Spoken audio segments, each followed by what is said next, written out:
Good Tuesday morning. My name is Jerry Miller. Welcome to Real Talk. This is an insider's guide to real estate, liberty, and the pursuit of happiness on the I Love CVille Network, powered by the Yes Team Realtors. Keith and Yonna Smith, trusted advisors in the real estate game, and on Tuesdays and Fridays from 10:15 to 11:15, we have an hour-long journey of a lot of topics that are very applicable, not only to Central Virginia, but your life. Your life as a homeowner, oftentimes your house, your most prized possession in your portfolio, and Keith and Yonna Smith offer guidance of how to optimize that relationship with your house. Judah Wickhauer is our director. Why don't we go to the studio cam? And Keith, first, good morning. And we're speaking about optimizing relationships with homes. One way to do that, a new sponsor on this program that we've got. Yeah, so thank you for tossing that to me. So one of our premier, if not the premier sponsor, is Interstate Pest Control. And we're going to actually talk about them a little bit further in the back end of the show when we start talking about the market. And they have a division of their company that is home improvements. And when we talk about the lack of inventory and days on market and all that fun stuff, now's the time to dress up your house and get it ready for the market, and these folks can surely help you do that. We now have folks from Interstate Pest and Service Companies watching the program as we speak. Thank you, guys. We have folks from Nest Realty, Real Estate 3, Long and Foster, and Roy Wheeler watching the program. My friend, the weekend that transpired, how was it for you? Good, thank you for asking. We were busy, got a little downtime. Went out to the Glass House Vineyard, which was a lot of fun, and was surprisingly crowded, which was good to see. Everybody had respectful distances, masks on, not as cool with a mustache, but some of them had masks on. All of them had masks on, excuse me. So it was really good, and we just had a great weekend. We're excited to have our grandson come back here again pretty quickly and getting the house ready again. He was here, then he left. Now we're getting ready again. We're huge fans of Harry. Big Little Harry and Little Harry on this program. That's right. We certainly hope they're watching, whether it's in their, New York City or Connecticut. We love that family tremendously. Connecticut. Yeah. So before we get to James, and James Watson, if you're watching, my friend, we will go to you shortly. You had some fabulous insight to offer yesterday on your new spot on the I Love CVille show of activity over this past weekend. Yeah, so I thought we were going to do it on the back end of the show, but it was pretty interesting. Let me get this here, my notes, make sure I got it right. From Friday to Monday, there was 57 homes went active, 45 went pending, and 28 sold. So we're starting to see a little bit more activity on the actives, which is good. But we surely need to kind of pick that up. But we'll talk about that on the back end of the show. So a little teaser. We're going to talk some market dynamics in the bottom of the program at the back end of the show. We'll go to James Watson now. Judah Wickhauer, our director. I'm calling James on Skype. And I'm excited to, I think we both are, introduce you guys to who is an absolutely fabulous and dynamic human being. And James Watson on today's program. Judah, we have him on the line. If you can give us a thumbs up when we can go to James. And James, when we do, you're looking sharp. You activated the camera. He's got the beard trimmed nicely. He's got a Hawaiian shirt. Man's looking handsome right now. Hey, what's up, guys? We may need you to turn down that mic if you have it on there, James. Okay. Sorry about that. You're live for Charlottesville, Central Virginia, and on Real Talk on the I Love CVille Network. Welcome to the program. Long time coming. I'm smiling. Yeah, I'm smiling ear to ear. We're going to get out of your way. We love this dude on this program. James, introduce yourself to the viewing public if you could. Well, I want to start off by saying thank you guys for getting me on the show. I absolutely love the show. I'm probably the biggest fan. I make comments all the time. Almost have to hide somewhere in my house because I watch it so often, and my family's starting to make fun of me. But so I'm a dad. I've got 3 kids, and they're in the backyard right now. We rented a moon bounce, actually, a moon bounce water slide. So it's kind of like King's Dominion in the backyard right now. I love Charlottesville. I'm very passionate about the city. I've been here for 25 years. I grew up north in New Jersey, so I've been hearing you talking about Yankees all the time, and so I'm contributing to the Yankee population. But I really feel like I'm a true Charlottesvillian at this point. Keith, of course, is my brother-in-law. I see him on your TV show, but we don't really get to see each other enough. And I'm just a community member that loves being here. I'm trying to figure out ways I can do things to help people, which is the mission of your show, as you've explained many times after August 12th. Because on that date, I was living in Belmont, right down the street from where everything was taking place. So a lot of my last decade has been spent up in Northern Virginia, and now that I'm home, I'm really just looking for opportunities to make this community a better place. I love it. I love it. Keith, my friend, I can't wait to see you guys interact on this show. Hey, brother. How's it going, man? Hey, I missed the heck out of you. looking You good? know that, right? Yeah. We got to, not do this virtually. We got to get a drink or something. We've been talking about that forever. So You know, he's one of my heroes in my life. And I won't tell why, but he is. And I'm in front of 253,000 people. I love you, brother. I love you. I love you dearly. So thank you for being here. Thank you for putting up with the Smith family. So this. I love you too. Yeah. So a little family story, Please. right? So my side of the family's half Italian and half Irish, and in the beginning, how long have we known each other? How long? God. So Megan and I have been married 17 years in July, so about 20 years. Wow, same time. About as long as Jerry's been alive. James Watson. Zing from James Watson. But to tell you how great of a human this guy is, right? So we have Sunday meals. And the Italian half makes all this lasagna and this cheese and all this stuff. And it took us about a year to figure out that he was lactose intolerant. And eventually he said, hey guys, would you mind making something other than cheese? I love that story. You've told me that story. Yeah. It's a testament to him saying, like, you know what? It's family. We'll figure it out. We'll figure it out, Yeah. and his family. Yeah. So one of the things we're trying to do on the show, and the reason why I was hoping, and thank you for agreeing to do this, is we're covering two things this month. It's the it's home ownership thing month, National Homeowners Month. My tongue is tied a little bit. I'm so excited about seeing you. And then, which is really important to us, is when we embrace diversity, we build stronger communities. And I can't think of anybody more approachable on the diversity issue than you, man. And so I just kind of wanted to jump in a little bit. You went through the building process, right? You went through the homeowners process. Where do you want to go with this? This show is yours.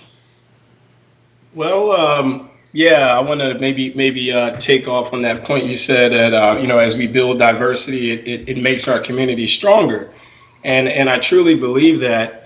About 2 years ago, your sister and my wife were lucky enough to pursue building our own home, and we lived in Belmont, which is a phenomenal neighborhood.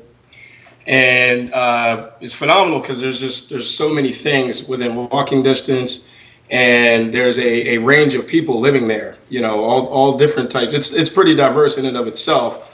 Although one could say now it's kind of being gentrified. But we hit a point where the house was just too small. We did years and years of renovation, and so when we were looking for a place to live, we didn't want our kids to be the only brown kids at the bus stop, right? I mean, we had equity. We had some leverage in buying a home that we wanted. So Keith and Yonna, introduced us to Lockland Hill, where we ended up building a house. And one of the things that attracted me to Lockland Hill, which is a very unusual thing really across America, but one of the things that attracted me to this community is we were able to build a new home in a community where there's a variety of housing types. You have condos, townhouses, single-family homes, and then there's a significant number of Habitat for Humanity homes. And then there's also some homes that were part of the existing neighborhood that was already here. So one of our attractions to where we ultimately ended up, building and buying a house was the fact that we could go somewhere and then our kids could meet a variety of people. We could interact and make new friends with a variety of people across really socioeconomic status, race, age. I think when we first moved in here, we were probably the youngest people, and I'm in my mid-40s. But as time has gone on, there's more kids. In fact, like I said, there's a bunch in my backyard right now playing on the moon bounce. So one of the things that I've been saying a lot, particularly the last couple of weeks, and listen, learn, and work together to be part of the solution. So you're working together to be part of the solution, right? You moved into a neighborhood. It's got not necessarily diversity of race, but it's also an income diversified neighborhood, which is great. You and I talk about this all the time. You know, that's my passion of trying to get diverse neighborhoods. We talk about this on the show all the time. You're digging into the market. Where do you see the trends going in housing? Right? Do you see people moving out of the city? Yeah. Do you know, particularly since COVID-19? You know, you've got your finger on the pulse. I'd love to hear what your thoughts are on that. I do. I'm sorry if it's really loud in here. It's kind of echoey in my little office space right here. But I do think we're going to start seeing, you know, people, as Jerry said on other shows, you know, leave the Washington, D.C. metro, the New York, the New Jersey, and coming down here. I don't really see a mass exodus personally out of the city of Charlottesville. I think the inventory is just too low. Charlottesville, on its worst day, is an attractive place to live. As you guys know, there's a lot of big tech companies that are slated to open up. I think Dexcom is one of them, and then of course Apex and Code, and you guys had Co-Construct on. So I don't think the COVID-19 is going to force significant numbers of people from the city of Charlottesville into the counties. And if it does, there's just somebody waiting right there to buy a house. But, you know, all in all, I do think the current status with COVID-19 is just exacerbating, our issue with affordable housing, you know, because again, it's going to drive more people here that are making six figures or more that can bid and buy houses without even walking in the door. And the inventory is still so low. So I think that, you know, if we begin to look at some of the many things you guys talk about with changing zoning, you know, working with some of the nonprofits that are providing affordable housing.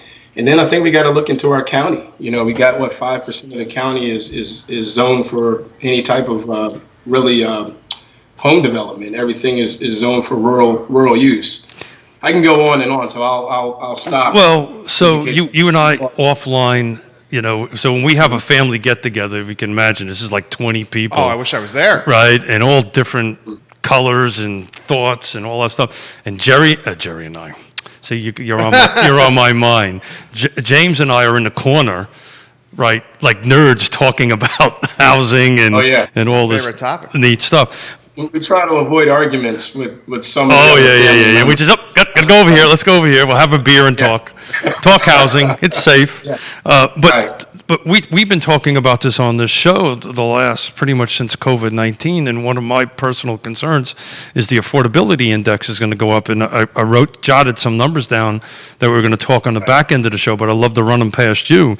So I just ran what the median sales price was from COVID-19. So when the governor did the lockdown, right, until today, this year the median sales price was $352. Last year was $330. Wow. So not only we're in the middle of COVID-19, we're up 20 grand. And it's just, I mean, if you were to look at the average, it's even worse. Average this year at that same time period is 423. The average is 396, but you know the median drops the high and low out. It's kind of a more realistic number. But you know, so that fact there. So how can we encourage diversity? How can we get this done?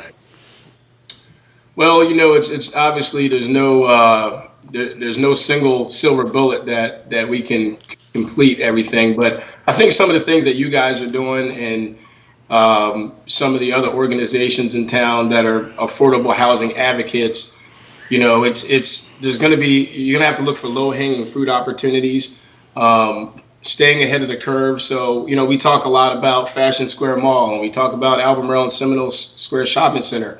And, you know, while those are big, traditionally have been used as, you know, shopping spaces, big gray field lots, you know, those can be opportunities, right? If we can encourage some of our planning commissions and county and city, board of supervisors and the city council, to begin to look at things differently. And, we could look at redeveloping some of the existing unused. I don't think Fashion Square will ever be a mall again. Let's face it. Amazon has pretty much crushed that.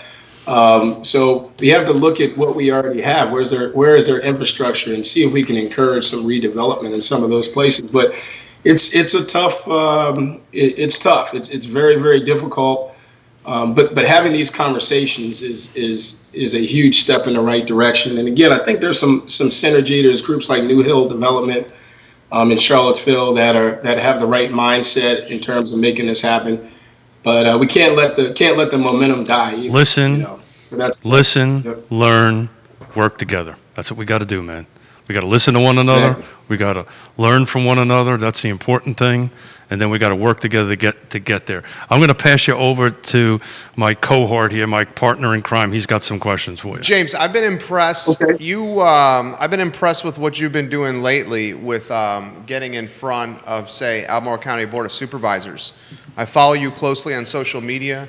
I see the interaction you have with a good friend of mine and Matthew Gillikin on social, and you recently have had an opportunity to speak not only in front of the Board of Supervisors about a project in the Dunlora corridor, but you also were, quoted in some media, which I was really impressed. He was quoted in media of what he was saying in front of the Board of Supervisors. So let me get out of your way. Tell us about that experience.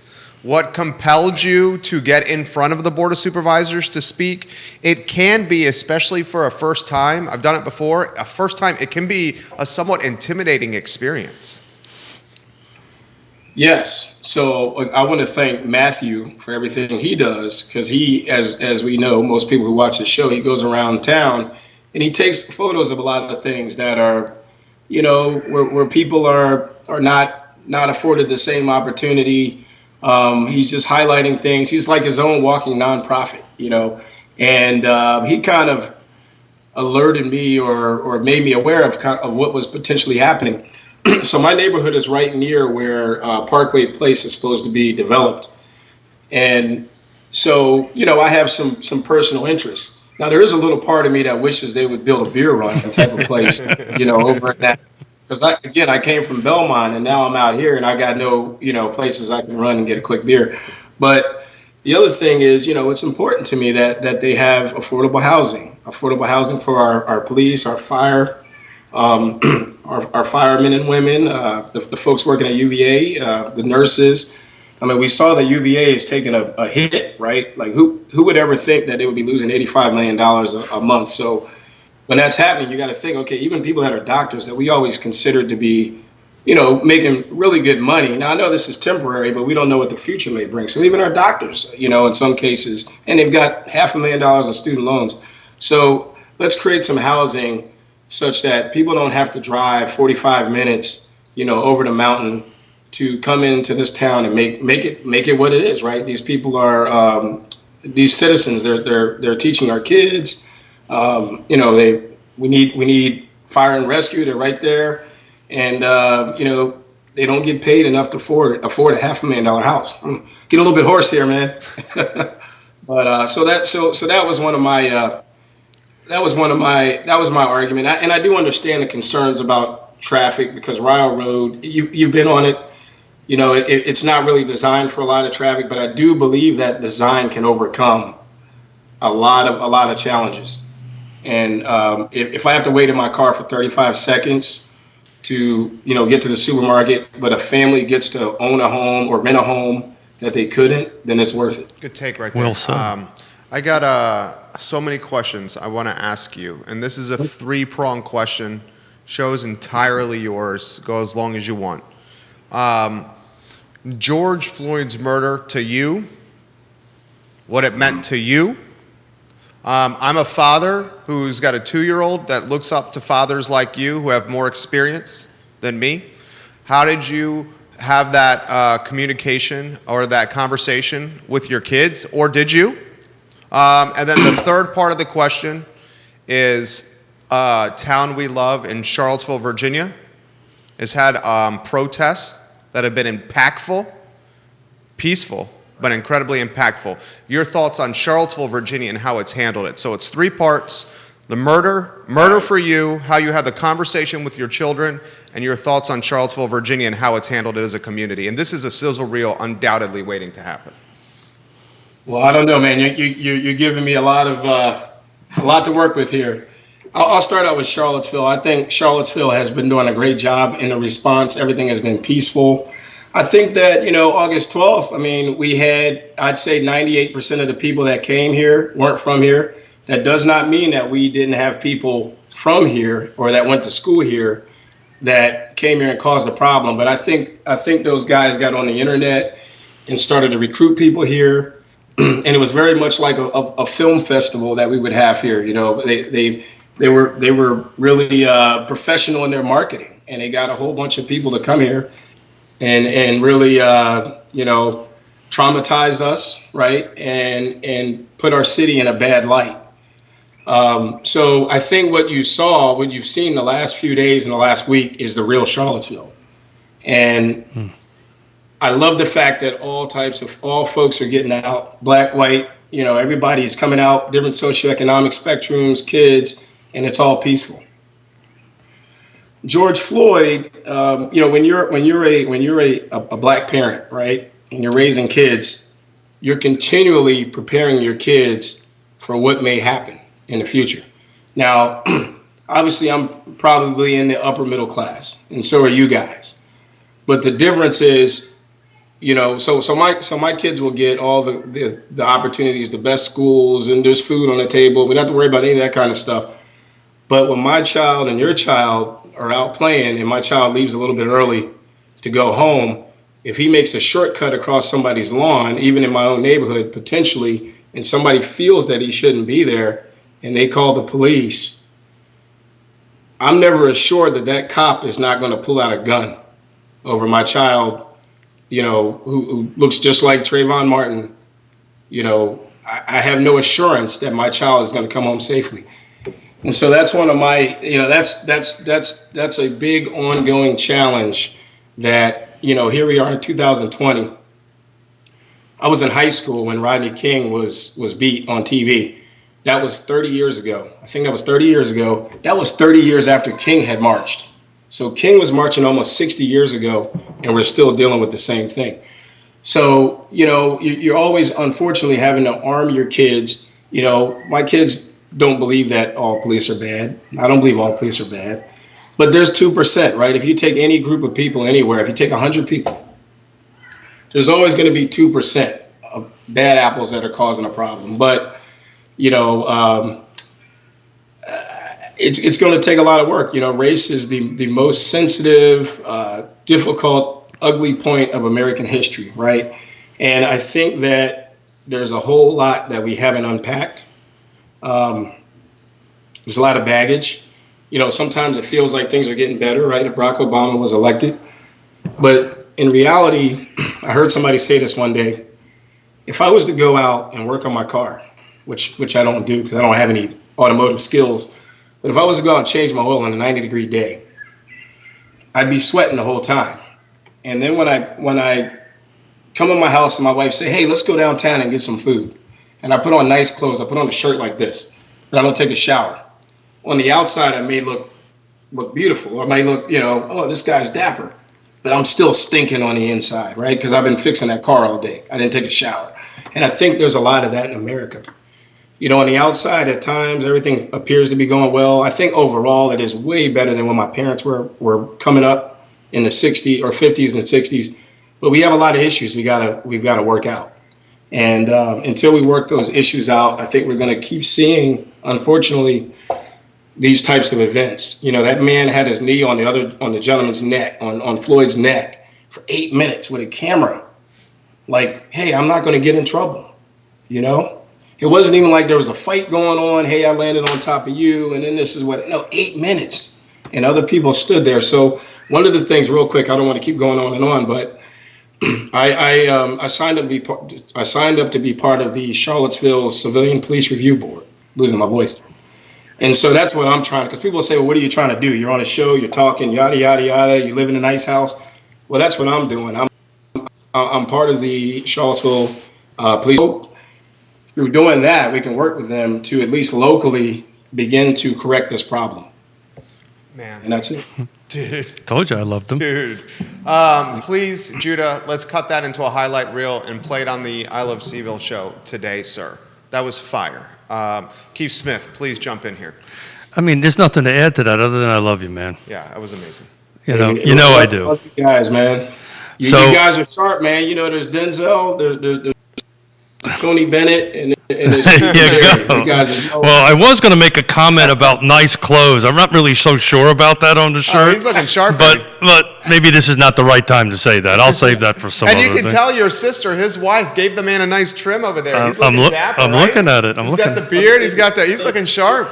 cheated on her with the haircut. Oh, you cheated on your wife? Oh, you went somewhere else. That's not good, bro. They own the fabulous Hairsmith and Company. It's fabulous, fabulous. So again, it's where I came up with this: listen, learn, and let's work together, right? You know, listen to one another. Listen to what you have to say, right? Because there's, I grew up in a neighborhood that it didn't matter what color you were; it was tough to walk down the block, right? In the 70s, it didn't matter. But listen. I thought that was the 50s. He's zinging you, baby. He zinged me earlier. Hold it, your time's up. He's zinging you, baby. Time to go. But listen, learn, work together. And you know what? Man. We got to be empathetic for each other. Be like James. Yeah. Be like James. Let's love on one another. And it's all about equity, values. We all share the same values. And the part that you said about the city of Charlottesville, I was struggling with trying to come up with the words for that, and you did it, right? You did. It's the 2% rule. I never really thought about that. It's so true. But it's so true. Yeah. We got that and everything. I mean, the reality is, in a lot of ways, things are better than what social media, cable news networks. There's a lot of things trying to pit us against each other. Sure. But I can drive all around the city, and you can see black and white people getting along, kids playing together. There's some problems we have to work with, right? There's a history we've got to deal with. But I do think that all in all, again, it's the 2 in 100. 2 in 100 people, it's just, and those two people can cause a lot of problems. We and not jumping around too much, but we saw it on 9/11. It was a handful of hijackers took down those planes, so it only takes a few, but, there's so many more positive people with good hearts out here than there are negative people. We need to geek out a little bit. Yep. Okay. Let's do some land planning. Please, I geeking. love that. Please. So I do want to go back to Parkway Place because Yes, sir. James and I had an offline conversation, and maybe we ought to have it a little bit online. I've worked with politicians for 40 years, almost 40 years, so I understand the struggle it is to make a decision. So what I'm about to say, what we're about to talk about is not negative against any elected official. They got one hell of a job to do, and it's thankless. That's true. But that being said, so what has happened with Parkway Place has got deferred for a year. Yeah, tell them what Parkway Place is. Not everyone knows. Yeah, so I'll tell you what. I'll let James do it. Yeah. Why don't you explain Parkway Place? You know what? You may be able to explain it a little better, but I'll try to do a quick synopsis. Sure. Unless you have. No, go ahead. Give it in 30-second bite, buddy. You could do it. So I want to start by saying where it is. So there's the John Warner Parkway and Ryle Road, that intersection. There's a farm that's still left. And the lady who owns it, her name is Miss Wetzel, and I've actually been able to speak with her a few times. Really? Yeah, very very nice lady. Maybe she'll come on the show. We could potentially ask her. I don't know if it's her style to come on a show necessarily, but she has explained to me that farm has been in her family for over 100 years. and they owned several properties around there at one time, including where the vocational school is. And I want to say back in the 40s, I want to say the state came to her father and said, we're going to take your property and make it into a school. And where I'm going with that is her dad said, okay, go ahead and take it. If it gives kids a chance to learn trades, that's great. But basically, everything that's been built around them, nobody's ever asked that family what they wanted there. How would the traffic impact their life? So what she said is, now that we can't manage the farm anymore, everybody's just too old. we want this to go to a family developer, and we want to see it done the right way. We want to see affordable housing. So the actual landowner, who could have taken millions for this property and given it to anybody years ago, undeveloped property right outside of Charlottesville. Yeah. But she handpicked. She likes the developer and the mindset. Man, my voice is all messed up. Anyway, so what it is, I'm going to jump around real quick. So it's at that intersection, and it's going to basically be apartment-style housing. I want to say they're going to be about 3 stories. I don't know the exact amount of units, Keith. Maybe 160. No, somewhere in there. No, that's what we're going to get into when you finish. Way more than that. Oh yeah. I can't remember. But 50 units will be slated to be affordable housing. So it's well over 300. What's that? It's well over 300 units. Well over 300. Yeah. Okay. But yeah, I don't know if they're going to end up getting that. I'll let you take it from here. But the 50 was my main reason, and that's why I didn't dive too far. He liked the 50 affordable units. Yeah. Yeah, that was really my main. So not to get into too technical, but what has happened was since it was going to be a tie vote, they asked for a deferral and they received a deferral for a year. Which is nuts. Isn't that nuts? Well, all the hard work that person did. I mean, as entrepreneurs, you and me, sure. If we bust our tails for that long, get to that point, and they defer for a year, I mean, can you imagine? I've been there. I've been there, done that. I know. It's nuts. I know what James and I were talking about offline, and just to put a little perspective to this, the 168 number is their by right density, right? Okay. So what potentially could happen now? I don't know the developers, and I don't have no inside track, so I'm just looking at this at a very high level. What could conceivably happen, and if there is continuing negotiations going on between the city and the developer and the county, which I hope they are, but let's assume that it stops. They can build 168, kind of a Lachlan Hill, right? And more than likely, no affordable housing, right? And more than likely, no traffic improvements because it's not being a rezoning. So let's hope, and I'll dig into this a little bit more for maybe next week, where the discussions are going. But my personal concern is that it ends up going by right. And that will be, won't get you affordable housing. No. And there's additional amenities too. The developer is adding a trailhead. If you've ever gone down there to walk on a John Warner Parkway, you can bike, you can walk, but there's really nowhere to park. We always end up having to park over in a vocational school, and it's a very difficult intersection to cross, particularly with kids. Yeah. So he's going to add an area where you can park your car. There's going to be some information about the trail, about the history.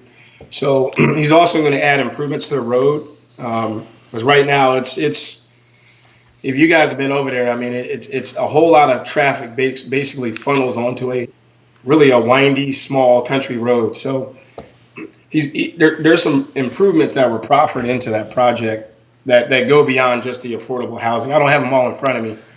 But, so, brother, I really hope it ends up being affordable. We got to call in somebody else. I want to thank you for everything. I love you, and we'll bring you back on a little bit soon on it. What you spoke the other few minutes ago touched the heart. So thank you. Yeah, James. Thank you, James. Thank you, we'll get you back on, James. Thank you so much. You killed it, dude. Okay. You killed it. Thanks a lot. James Watson, fabulous ambassador here in this community. Quinton Beckham coming up. Quinton, I'm going to give you the 60-second text here if you're watching. James Watson, your brother-in-law. Yeah, and you can tell why I love him. Oh, But it's just we've legit. known each other for 20 years, and there's been some tragedies in our lives, and he's always like this, and I love walking around town with him. I'm proud to call him my brother-in-law. I got to bring my other brother-in-law in, Jeff, who's also African-American, but he's up in New York. He's a associate producer for Viacom, and I'm afraid to bring him on because he'll probably critique. He's gonna pick us apart like Thanksgiving turkey. He's going to pick us apart. Yeah, Viacom, I Love CVille Network. I hope he realizes we're not a publicly traded company. Viacom stock is picking up. I own a little bit of Viacom, Well, especially with the sports funny thing coming is back. he runs exactly what we do, Yeah. internet content. Yeah, and this is the future. This is now, and COVID just magnified it. Like COVID did almost the same thing to so many categories of like for retail. We knew it was going online. Sure. COVID just made retail happen in a couple of months as opposed to a couple of years. Yeah, It's but everything. But aren't you encouraged by the numbers I shared with you I was so yesterday? encouraged. We're You know, coming out of it. 1.4 million of the jobs that came back were in the food service and bartenders. It's half. That is huge. That is huge. We're coming out of this. Now, this is what we got to follow as businessmen and as people that stay ahead of the game. What we need to track is how the early states reopening, how things are going with the early states. As a businessman, I'm also concerned with how these peaceful protests may have expedited COVID. Okay, but not in Charlottesville. not in Charlottesville, but nationwide. Yeah, and other metrics that I'm watching, which you are watching as well. I'm watching the interest rates. I'm watching the new jobs created. I'm watching Wall Street. I see a lot of green on Wall. We're coming out of this. Yeah, well, we're coming out of this, and Quinton's going to talk a little bit about the CAR's position on holding open houses at this juncture of COVID and the recovery. I'm going to call Quinton now, Keith, Judah, while Keith finishes that thought, Judah. But it's funny, Yonna and I were talking over the weekend. I hope we don't come out of this too fast, right? Yeah. But I'm sure Quinton will have some opinions. Yeah, on I think that's everybody's. That's a fair concern. Yeah. It's a coming out of it too fast, and also the impact of what maybe the protests have had with unflattening the curve. I'm trepid on both, but I understand undoubtedly the value propositions of the protest. It was needed. I do understand that. It was well done. Well done. Yeah. But well done. I don't think in Charlottesville that's not an issue. Maybe some other more urban areas. Right. So let's go to Quinton Beckham. He's on the line. Judah, we do have your, okay, the guy's online. He's drinking some coffee. I think it might be coffee. The dude enjoys a beverage from time to time. He celebrated his birthday. Let's see the inside the cup there. Quinton celebrated his 41st birthday last week over 7 or 8 days. I saw a post on his Facebook page, and Quinton, we're going to go to you here. You were going to the Aberdeen barn like 3 days after your birthday with like Rachel Burns and Rob Alley, and you guys are partying at the barn 3 or 4 days after your birthday. You went on a little bender, my friend. I loved it. Wait. We're not done. It's not. It's the birthday month. You're a birthday month guy? I want to know, Yeah, is this birthday month. how many 41st? Is this the first 41st, or you've had another one of them before? Quinton loves coming on the show because he's 41 on this show. Keith, you're breaking up. Can't hear you. Quinton's making jokes. All right, Quinton, we're going to get out of your way. My friend, the show is yours here. Keith, you want to ask him the question? Sure, we'll do. Do it. So, Quinton, how you doing today, my friend? I'm good. How are you? Like I say, if I was doing any better, it'd be illegal. Let me see your shirt. What does it say? It's a real estate conference shirt Oh, look at that, huh? Nice. that promotes imagining the possibilities, and I think that's a good thing for us to remember right now. So I asked Quinton to come on because Quinton is an incoming CAR president, and the CAR leadership has made I believe it was on Friday, a statement in reference to open houses and how it's recommending its members and realtors to handle it. So the show is yours. I felt this would be a great opportunity to share that and maybe have a little dialogue about it. There's two reasons that the association made the statement about restricting public houses that it did. And the first one is a very practical reason, in that when you read through the governor's phase 2 guidelines, it includes sentences like events that cannot restrict access to the general public should not take place. And that's kind of if you're starting to restrict access, it's not really a public house. It's talking about how social gatherings should not include close contact between people that are not from the same household. And there are ways for us to have people see a house safely that involve escorting them through and talking them through the procedures and making sure we clean up after them and disinfect. But when you've done that, you're no longer having a public open house, you're having a showing with your agent. And so from a practical matter, it does not feel like we could meet the governor's guidelines easily in the typical feature of a public open house. On the other side of it, the economy took a hit and we're starting to reopen and things are starting to pick up. And we want to be responsible community members to keep the curve moving or in the direction it's supposed to, or at a minimum staying flat. And so that's important for our sellers and our buyers, that we don't end up in a situation where we're moving from phase 2 back to phase 1.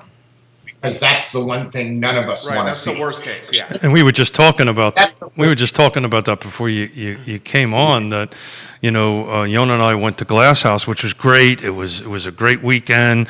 Everybody was respectful distances, safe distance. But Yonna and I kind of said, doesn't it just feel like this is a little too fast? So that's kind of goes to your saying. We're just a little worried about this being forgotten so quickly. So quickly. Well, and in the scheme of what we're doing, waiting a couple weeks is not going to have a huge effect. So, well, can I jump in on that? Can I jump in on that, Quinton, and throw this to you? Waiting a couple weeks for realtors in the real estate game, and you have he's got a phenomenal head for economics. Waiting a couple weeks for realtors, very different though than waiting a couple weeks if you're in like restaurant or hospitality or retail. I mean, those guys are in a much more fragile position than you guys are. This is true. And what we're talking about, I feel like I need to answer 2 questions that you asked. First, when we're talking about waiting a couple weeks for realtors, we're not talking about waiting for realtors, we're talking about waiting for clients.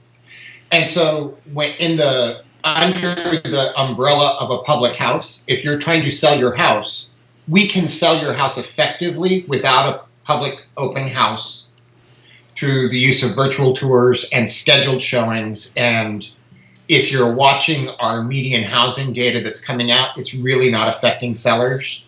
They're getting good prices and the days on market are not outrageous. So from my point of view, I'm worried about my clients. I can take care of them without this risk. This is an unnecessary risk. From the economic point of view, if we can limit our risk in our sector, that provides more leeway for the businesses that truly cannot wait. And we went to the Aberdeen barn, and I love the barn, and we have such a great time there. And even with the restrictions, I show up, and 8 feet away from me at another table are people I know. And so the experience is really fun, and that's why we wanted to go. It was also kind of an experiment on my part to see, just how does it work going out to dinner in this phase. And they had a perfect setup in that the host seated you, but never touched a plate of food or a table. They had masks available for people, and they just asked you to put on the mask when you walked through the door. You could take it off when you were seated at your table, but if you got up again, you needed to put the mask on while you're traveling around. Your server has a mask and gloves, takes your order and sets down your food, and there's an entirely different person whose only job it is to pick up the dirty plates and clean things down. And then they had the seatings staged so that every table could be disinfected between one person and the next. And so it was a very well thought out. Angela from Aberdeen did a great job. It was very well thought out.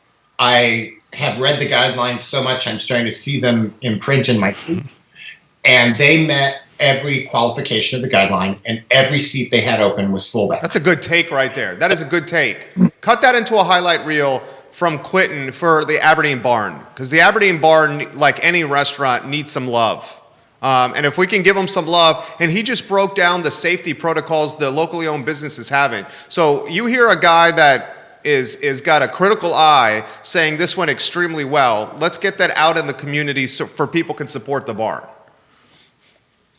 And other restaurants are doing very similar things. So please don't think I'm suggesting anybody's not doing it. But there are ways for them to embrace each phase and plan and work. Certainly the physical spaces and the patio spaces set up some businesses better than others. But I think those of us that are in industries where we can let high-risk people work from home, industries where clients don't need to walk in our office to receive our services, and industries where we can be even more safe, we should really take that tack, because the goal is to keep the entire curve down so we don't step backwards, and nobody wants to step backwards. So I'm going to go back to the open house thing. You know, Yonna and I, believe it or not, be surprised, look at this very differently. Who knew? Who knew that was possible? Who knew? That's the marriage. Who knew? Are you suggesting the two of you don't agree on everything? Can you believe that? It's amazing. But Oh, Yonna's texting. yeah. I can believe that, actually. I believe that. So do you think we're ever really going to go back to the way it was done? I have a very specific opinion on that, and you know, the way open houses were held, traditional open houses were held. I have a very, very clear vision on how we're going to go, and I'm wondering what yours is. You know, I've always seen the utility to the virtual tours, but we're in a day and age pre-COVID where, just like people buying a piece of furniture, they wanted to walk into the store and touch it. So there were things that we were totally comfortable ordering online and having delivered, and then there were other things we wanted to touch. And I don't think this has changed the world. I think it has sped us up and moved us forward. So I don't know that for most of our houses there's a huge utility to having the public house in the traditional way that we've done it. I loved getting people through. I loved hearing the comments as a real estate agent. They were helpful to my clients. And I'm sure there's going to be opportunities to do that sort of thing in the future. But COVID's going to pass. The world's going to move on. And if I were selling my house and I had an opportunity to not go away for a day and let 40 people walk through it, I'd probably be okay with that. So, without a doubt, straight up first viewing of a house now is online, is on this. Yeah. Period. And I would say the second viewing. Maybe the third. Maybe the third.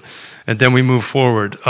So Jerry and I have a mutual client with John Kerber, and I think you may have seen it. This was all this man's doing, coming up with this idea. We actually did a virtual tour, but it was live. Yonna and I narrated it through that.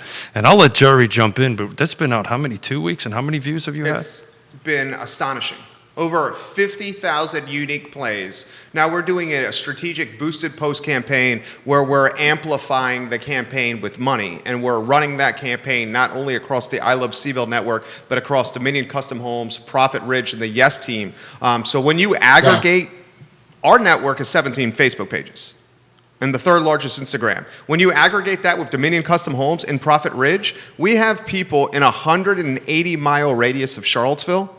We targeted people, it's an expensive home, I'll cut to the chase. We targeted 35 to 65 within 180 radius of Charlottesville, and then we use a cross-section of ties to the University of Virginia because they may want to move to this area because they went to UVA. And the metrics and what this is doing for the client, not only for the visibility of his home, he's landing other jobs because of this campaign. So the point that I was trying to make is that with a little bit of creativity, right, you're getting, what'd you say, 50,000? Over 50,000 unique plays start to finish. So in other words, from the beginning of the video, People have watched you and Yonna from start to finish over 50, and this is backed by analytics. Over 50,000 unique IPs have watched you and Yonna do a tour of is it 1.2 million? What's Yep. of a 1.2 million dollar home in northern Albemarle County? so Quinton, you can say that the poor people had to watch me the whole time through. You can go ahead and say it. Well, actually, I thought it was a really great video. There's one little moment where the audio seems to drop out. Outside of that, Dude, okay? I'm gonna say this right here. No, I gotta jump in on this. I'm gonna jump in on this. You're starting trouble, He's starting Quinton. trouble. This was a hot point. We asked the distinguished gentleman before this interview, before this tour, distinguished gentleman, what can you say and what can you not say on camera?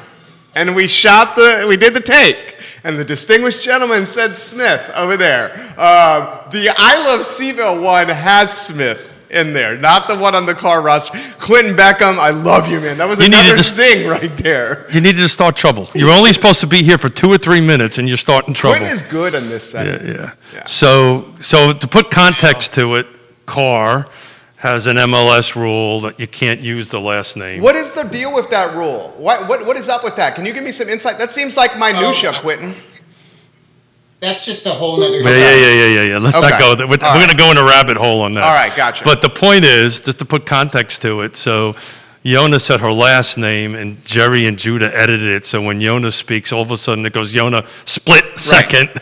Only on the car. Only on the Yeah. So it reminds me of a 1970s karate movie, right? Right. Damn it. So hey, real quick before we lose you, we're coming up on the back end of it. Quinton, you're so good at Can you this, put on dude. slide 4? So, would love to talk a little bit about days on market, right? What is considered a seller's market? What's considered a neutral market? What considered a buyer market? And I asked Judah to put up a slide, which I don't. It's on screen. I don't know if you can see it or not. On it, but I just crunched some numbers from March 24th to date. The average days on market were 54. The median was 12. So depending on who you talk to, somewhere between 4 to 6 months of inventory is seller's market. I think in our market's closer to 4 than the 6. Do you see it the same way? I think if we're looking at it as an aggregate, yes.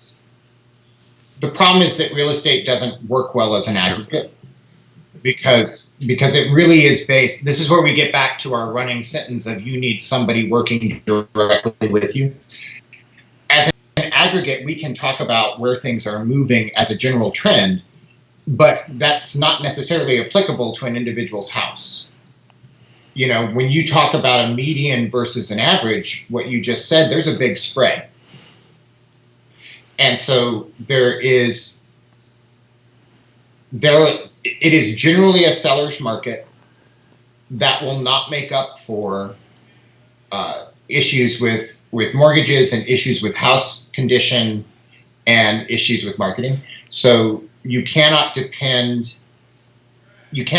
on this like it's a river and you're just going to jump in and float downstream. Well, It doesn't work that way. I totally get that. We talk about this all the time. It's the 4 things, right? Right location. Each location has micro locations, right? Hold on Yep. a second. Have micro locations, right? And then the price, of course, which I want to talk to you a little bit about that here in a minute on that. Then the features and the conditions. And I've been beating that drum for quite some time. So, but the reality of it is if we were to run these numbers back in 08, 09, 10, we would have seen 6 month plus inventory that clearly was a buyer's market at that point. Would you agree? Okay. I would agree. I would also tell you that volume of that Sure. matters. So the 6 month, 4 month market 5 years ago had a greater number Sure. of houses That's a than good what we point. do now. And I'm going to go back to my metaphor of the old lady walking the Cocker Spaniel. You know, this aggregate data we're talking about is the human walking the dog, but that Cocker Spaniel is going to dive all around, and it depends on your individual house, your individual needs that cause that dive. By and large, yes, we are in a seller's market still. And you can see that reflected in a lot of the home prices. But there's a lot of pressures at play that we're still waiting to see how they play out. So what's true today may not be true in 4 weeks because things are changing so quickly. We're much more the Cocker Spaniel right now than we are the lady walking the dog. Well, that's why you and I and guys like Greg Slater and Michael Guthrie, right? How about get a lady in there? Yonna Smith. Yonna Smith. Thanks, Jerry. We look at this stuff daily, minute by minute, right? Particularly since COVID-19, there's, you can't look and say, let's see what happened in the last quarter of last year. Changes every day. It's just not pertinent. We're coming up on a hard stop here in a little while, but of these 4 things I constantly talk about, the second one is price. And Jude, if you don't mind putting slide 5 up, please. Even though it's a seller's market, I pulled a slide off of NAR. The importance of pricing your house right. It's super important, and hopefully it's on and you can see. So according to NAR statistics, this isn't mine. This is off of their data. What's the NAR acronym? National Association of Realtors. Thank you for keeping me straight. If you price at market value, your viewership or people looking at it's around 60%. As you go up in price, it drops pretty drastically. So a 10% jump in price may not sound like a lot, right? But you cut your viewership in half. Wow, that's a good stat. Yeah, so that's a good stat. And it goes, and a 10% increase in price above what it should be cuts your eyeballs on your listing by 50%? No. So if you jump market value 10% over market value, you reduce your eyeballs by 50%. No, by 30%. Okay, by 30%. Gotcha. Goes from 60 to 30. Okay, 30. That's still a lot. Agree, disagree? He's thinking, I can tell. Totally. What happens is you show your house to people that can find a house that looks the same that costs less. And so you sort of have to remember that in the digital age, people are no longer looking at individual houses.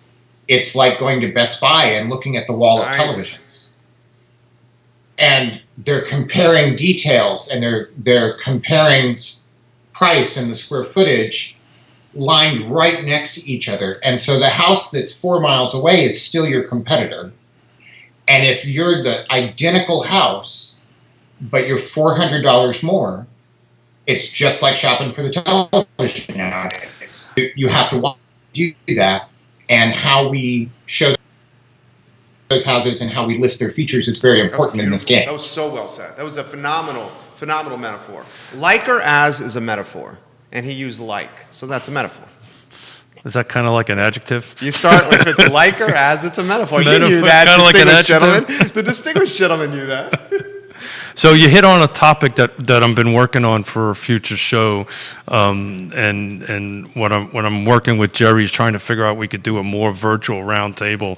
I really want to have a conversation, a very open conversation, the value that a realtor brings to the table, right?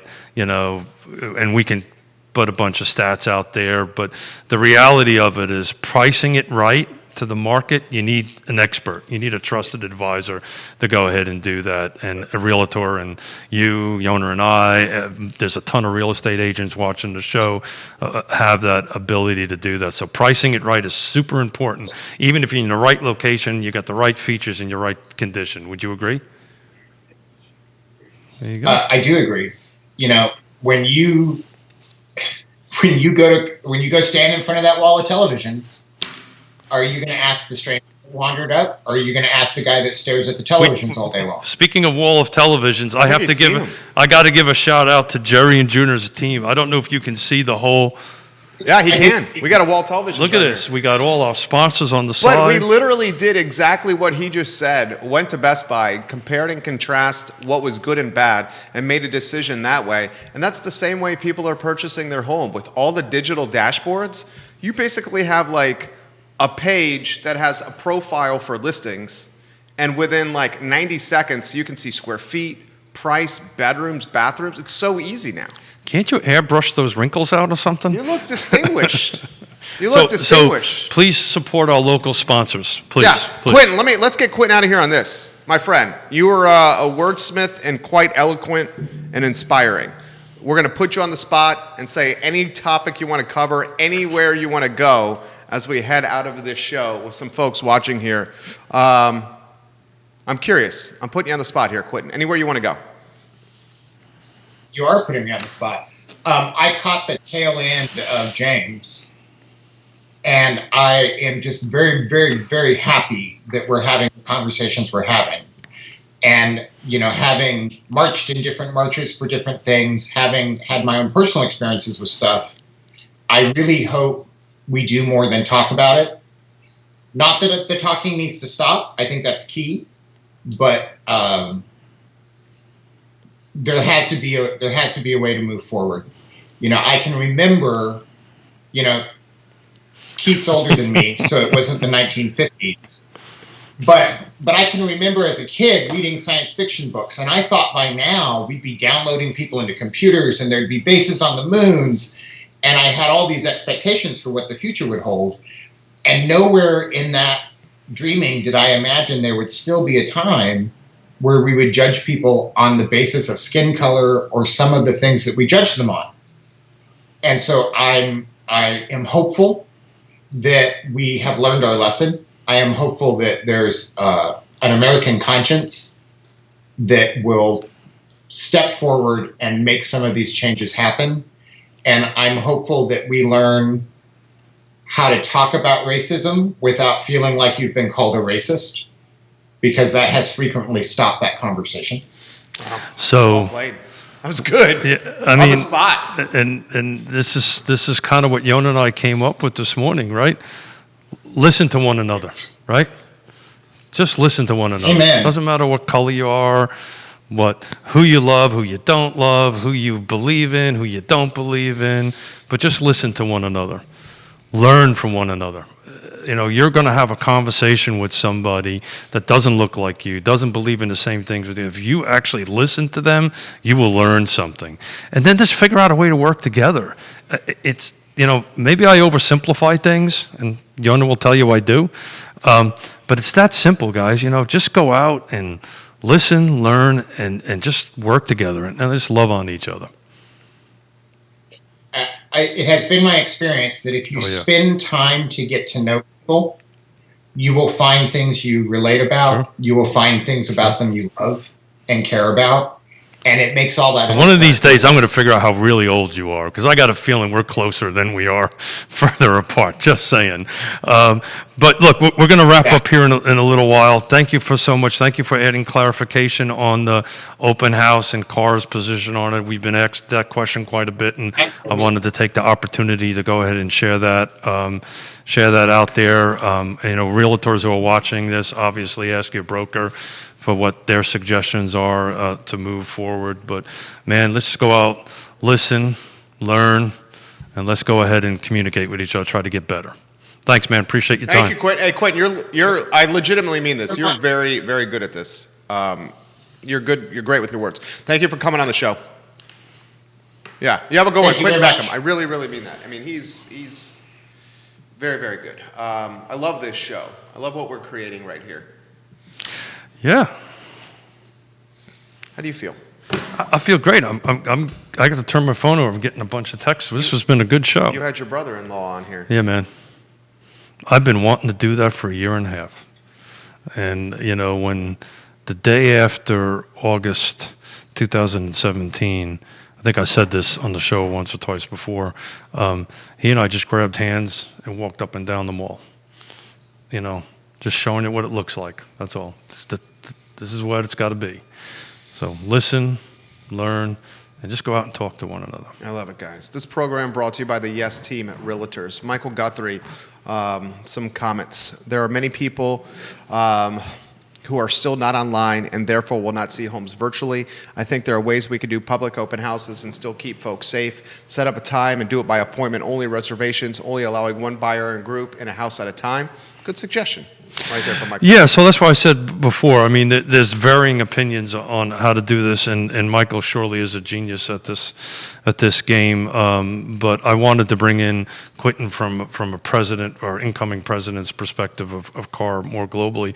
But talk to your broker, right? If you're a real estate agent, talk to your broker, or if you're a buyer or seller, talk to your real estate agent. They're trusted advisors. They'll help you through this process, and we'll get to. We're doing exactly as Michael explained now. So we're excited about it. Jason Krigler says, James Watson, so very well said. Oh, yeah. Grace is watching in Richmond. She said, Jerry, thank you for having the first guest. He was fantastic. Elena Mangione is watching, and she's giving Quinton Beckham some love. There you go. From Midtown and one of the fabulous Italian restaurants. Very much Aaron so. King is watching in Feast. Hello, Aaron King. Welcome to the program. Kelly Lewis, hello. Thank you for joining us, the fabulous Kelly Lewis. Good show today. I think I'm getting a little better at this with your tutelage. You're teaching me. I'm learning from you every day. So thank you for what you do, and thank you to Judah for what he does. And I'm hopefully getting a little better at this every day. You're doing a phenomenal job.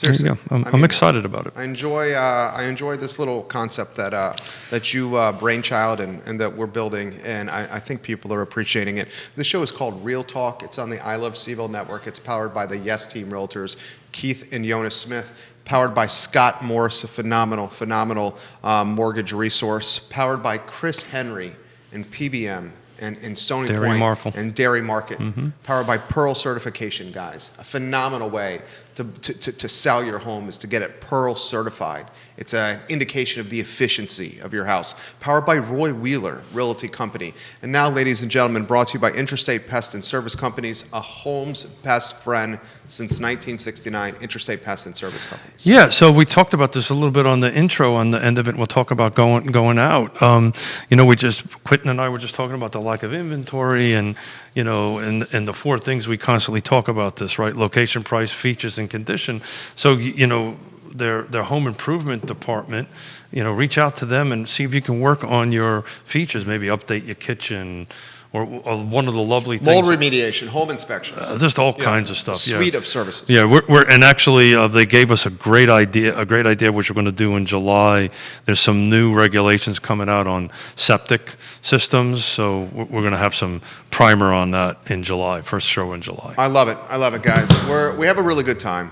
Thank you so much for joining us. It's all about positivity and positive momentum and pushing that needle forward.